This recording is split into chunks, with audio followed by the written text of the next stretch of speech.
Director civil defence Punjab Shahid Hussain Kalyani की हिदायत पर डिप्टी कमिश्नर कसूर फयाज अहमद मुगल की निगरानी में सिविल डिफेंस दफ्तर में एलपीजी के हादसात की रोकथाम के लिए एक सेमिनार का इनेकाद किया गया, जिसमें additional deputy commissioner general Shabbir Hussain Cheema, deputy director development Kasur Saad bin Shabbir, secretary RTA Hafiz Usman और एलपीजी डिस्ट्रीब्यूटर्स ने शिरकत की।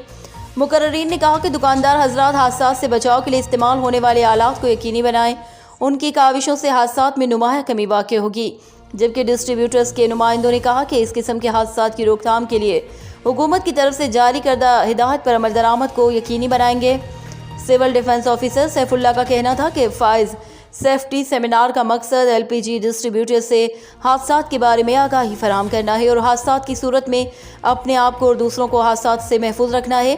उन्होंने मजीद कहा कि हर एलपीजी दुकान में हुकूमत की जानिब से जारी करदा शेड्यूल के मुताबिक फायर सेफ्टी इंतजामात को यकीनी न बनाने वालों के खिलाफ कानूनी कार्रवाई होगी। सेमिनार में फायर सेफ्टी आलात के स्टॉल भी लगाए। सेमिनार के आखिर में एलपीजी डिस्ट्रीब्यूटर को हादसा से बचने के लिए ट्रेनिंग दी गई।